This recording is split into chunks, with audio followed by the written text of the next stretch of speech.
Boa noite, pessoal. É uma grande alegria estar aqui com vocês, com o Lúcio. E eu queria começar recuperando um pouco da história que eu tenho com o Lúcio, né? Para a gente entrar aqui no processo desse livro, fazendo um pouco de flashback para chegar à atualidade. Conheci o Lúcio no curso de letras da UFC, na época em que ele era aluno lá da graduação, né? Um aluno brilhante. E depois conheci como pesquisador. A dissertação de mestrado dele foi sobre meus contos, e daí veio o primeiro livro dele, intitulado Anatomia Provisória de Tércio Montenegro. E neste livro, no último conto, que se chama 666, existe uma passagem, né? Tá se lembrando? Existe uma passagem em que a voz narrativa fala de uma menina chamada Tercinha, que a personagem cria, e essa menina espana as coisas dela. Cria para espanar as coisas dela.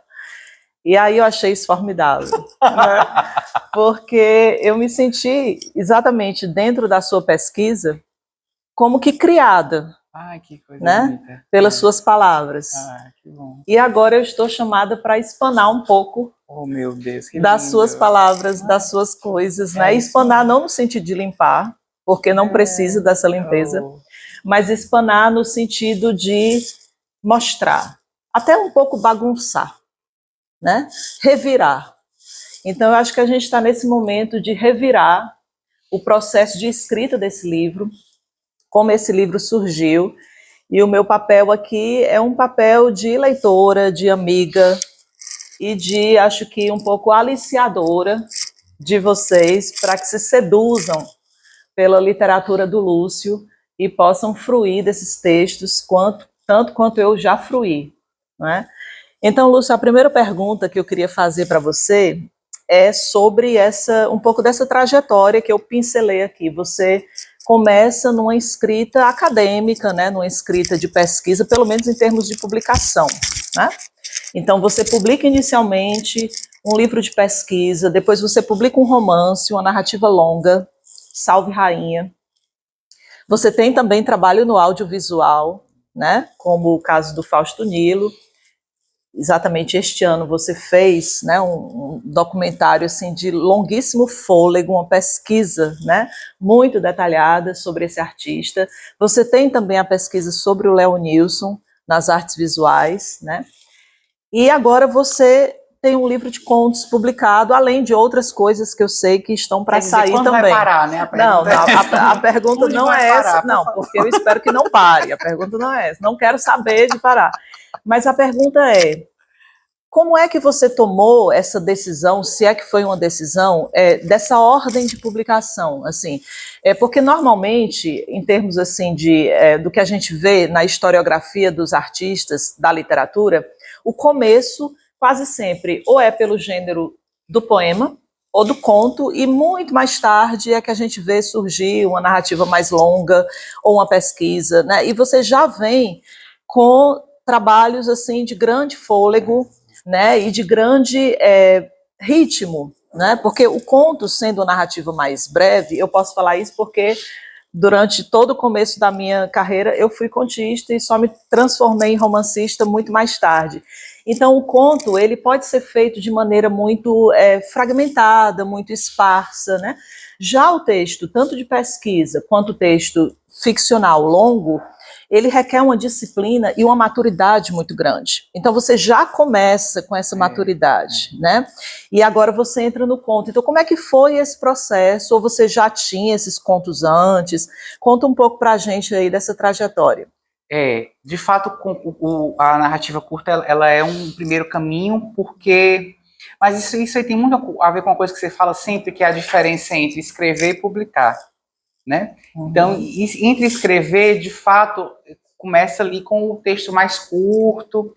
Agora, o caminho da publicação foi esse, né? Assim, ter o aprendizado que escrever uma dissertação me deu é algo que eu acho que todo mundo deveria passar por esse momento, né? É um momento de revelação, de transformação, é quase como um casamento, né? Você recebe uma bolsa e você é obrigado, inclusive financeiramente, a se organizar.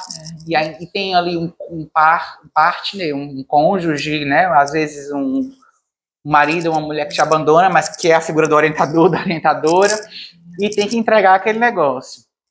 Então, nesse sentido, a escrita mais longa, ela foi uma afirmação da relevância da escrita na minha vida. Assim. Eu hoje entendi que escrever é uma coisa, é quase como respirar mesmo, beber água, não pelo ritmo, não por ser incessante, imparável, como o Djavan adora me chamar. E que eu dou essa impressão também, né, de tantos produtos artísticos, parece que é alguém que não para. Mas eu acho que o desejo também maior é pela experimentação. Assim, eu gosto de não ter uma definição para eu poder saber onde mais eu posso chegar. Isso que eu te intercalei como brincadeira é uma questão que eu me faço, né? Então, será que eu posso ser um documentarista? Será que eu posso escrever um livro? E esse dá uma outra pergunta, né? Eu posso misturar gêneros, né? Mas, de fato, eu acho que, respondendo agora bem corretamente a tua pergunta, eu acho que teve esse início na narrativa mais curta, sim. Houve algumas premiações que ganhei ainda finalzinho da adolescência para a graduação, mas aí eu assumo essa postura para o mundo, e o mundo também, porque essa que é uma questão, né? O mundo me dá essa postura por meio de edital, financiamento, né? Muito caro escrever e lançar um livro. Então, cada um que está aqui também está dizendo isso, assim, ei, ó, conte tu que a gente te dá um apoio, né? E só é possível com esse edital. E aí também só foi possível com essas narrativas mais longas. Eu acho que também tem isso. Eu acho que a gente conversa muito sobre isso, né?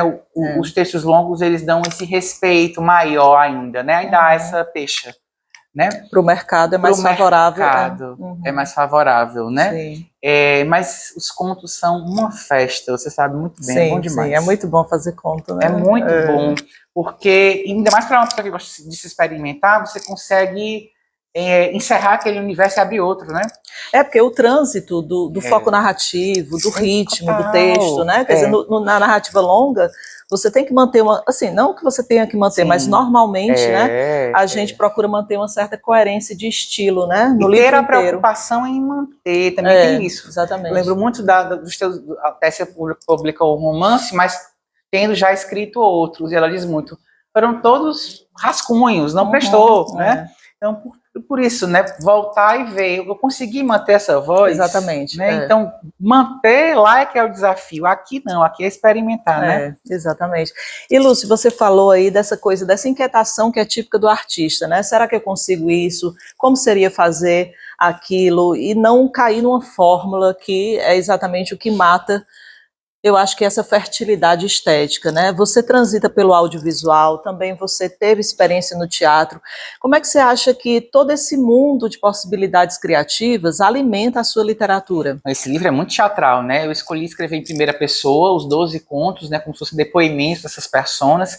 Venho aprendendo muito com você, que estamos chegando já ao esgotamento dessa primeira pessoa na literatura contemporânea. Está na hora de escrever sem ter essa implicação tão subjetiva, né, sem ter essa ideia de depoimento, mas ainda foi a ideia que estava no cerne desse livro e eu mantive, e é muito teatral, assim, eu acho que isso coube muito para o projeto, porque acho que é também sem querer cair muito de novo na política, na temática política, mas é um traço da comunidade também LGBT. A gente é alegre para poder não chorar. E aí você é alegre, depois bota mais alegria, e mais cor, e mais balada, e mais, às vezes, mais droga, e muito sexo, e tudo que a intensidade que o LGBT tem, eu acho que é uma maneira de compensar as pulsões de morte. Então, para isso o teatro serve muito. E o audiovisual, aí surge aí sempre esse diálogo, né, entre o que eu gostaria e o que eu faço, e o que como o mercado, como o mundo me percebe. Eu realmente, acho que por isso que eu tenho poucas pessoas aqui, poucas e boas, mas eu não quero escrever, acho que não há mais sentido de escrever para a esquerda brasileira acadêmica. Sobretudo nós que temos uma experiência com a periferia cotidiana em que as pessoas... Hoje eu dei aulas e dou todos os dias para campeonatos de jogos online. Que é um sinônimo de sala de aula. Tá todo mundo no seu celular jogando. Aí eu entro, dou minha aula, saio com o meu salário. Então, eu tenho que entender que a imagem, estou falando com a fotógrafa, ganhou da palavra. Parece que ganhou muitas vezes, né? Ainda mais em tempos de pós-verdade. E em tempos de inteligência artificial. A imagem está ganhando da palavra. Então, eu acho que esse resgate possível da potência da palavra vai acontecer com a irmandade de linguagens, se tiver de acontecer. Porque só acreditar que escrever e lançar eu super poderia, como muitos, né? A gente já teve essa experiência de estar lá publicando no jornal, colunistas, né? Tendo aquele espaço, mas a gente se pergunta, para quê? Para quem? Qual é? E aí vem essa mescla para tentar dar conta dessa mescla da vida, né?